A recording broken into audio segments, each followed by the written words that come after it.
I speak all over the country at secondary schools where I believe this education should start, but so many parent organizations are like, no, no, no, we can't teach our kids about sexual assault, and that's where it needs to start.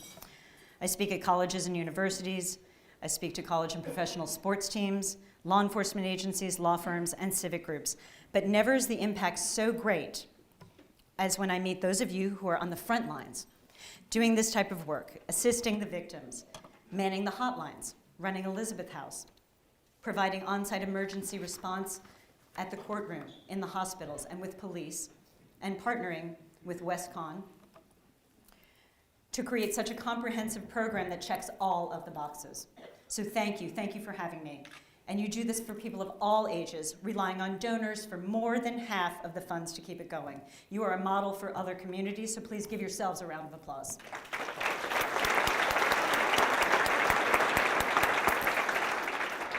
Also, it's really good to be back home in Fairfield County. Yes, fun fact, I used to live in Greenwich, and it's such a beautiful place where I lived for many years, where my youngest child, Leo, who's now 7, was born. And when my case became national news, neighbors and friends like you in this room rushed to my side in a show of support when the media was camped out at my house because, oh, look at the rape victim. Like, ugh, God. Thank you, Geraldo Rivera, for being in the bushes on Rockview Place. Thank you. Tonight, I want to really focus on how my life would have been vastly improved if I had had such a place and people and network in my life as I have suffered both sexual assault and domestic violence. And the systems in place failed me. I want to especially recognize the men in this room, the husbands, the fathers, the grandfathers, the brothers, and friends who may not feel as comfortable talking about these topics, as it's horrifying to think of a loved one, male or female, being affected by such violence. I applaud you for coming tonight. I just sunk into a really weird hole. My own husband, Mike, is here this evening, which marks one of only a handful of times you have seen me speak. Even knowing what happened to me is so hard to process. But I'm glad he agreed to come this evening, as he is a terrific example of a secondary survivor. So a special thank you to our gentlemen here for making this topic a part of your wheelhouse.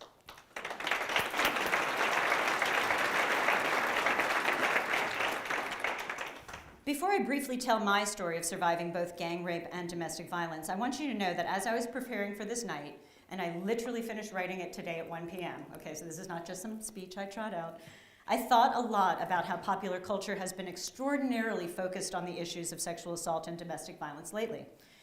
And while this is actually still a grassroots movement, I know that seems shocking, I am heartened that the masses are being exposed to issues that are not necessarily popular, but when presented as entertainment, may help them to think about these things. For example, sexual assault was so much a part of the many awards performances and films at this year's Oscars. The subplot of The Revenant, I'm not spoiling anything if you haven't seen it, but see it, and The Chief's Daughter, right until the very end. Spotlight, obviously, taking on the Boston Archdiocese scandal of widespread abuse of young boys by priests, and the cover-up with hard-hitting and responsible journalism, unlike that Rolling Stone piece I was involved with, and let's just move beyond that. Mad Max Glory Road and Furiosa's rescue of Immortan Joe's breeders. And who could forget Brie Larson's brilliant and winning performance as Ma in Room, inspired by the J.C. Lee Dugard case and brilliantly written by Emma Donohoe. And finally, Lady Gaga brought down the house with her searing performance of Until It Happens to You, the survivor anthem at the center of Amy Ziering and Kirby Dick's powerful documentary about campus sexual assault, The Hunting Ground. My husband had, I can't even breathe thinking about it right now. My husband had to hold my hand as I sobbed in awe of that performance.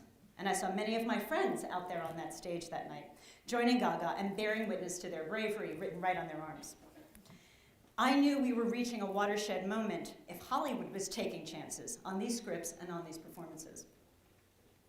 And for the past 10 weeks, I don't know what you all have been doing, but record numbers of us have been glued to our screens watching Ryan Murphy's adaptation of the O.J. Simpson double murder trial in American Crime Story. And while there's obviously a slant of campy drama and lots of Kardashians, the message was important, and it introduced many younger viewers, especially millennials, to the trial of the century and the idea that domestic violence can indeed affect us all, even the beautiful wives of beloved sports legends. We cannot forget the precious lives of Nicole Brown and Ronald Goldman, and how this renewed interest in the trial may help organizations like this one to thrive, and to reach even more folks who need our help.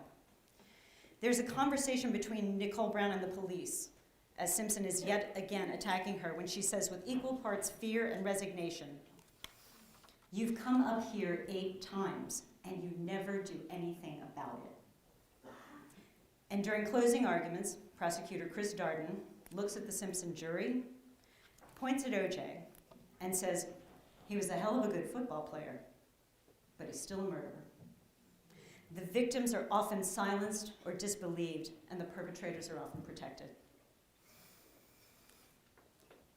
And so, a thing that I always say before I talk about my story is that our lives begin to end the day we become silent about the things that matter. A very wise young man named Dr. Martin Luther King Jr. said that, and it's the first page of my book. As we look at the 48th anniversary of his assassination, I thought it was important that I said it out loud again so that you all knew how much it meant to me. I try to remind myself of this quote each and every time I speak, because there is no silence and no shame in speaking about the things that matter.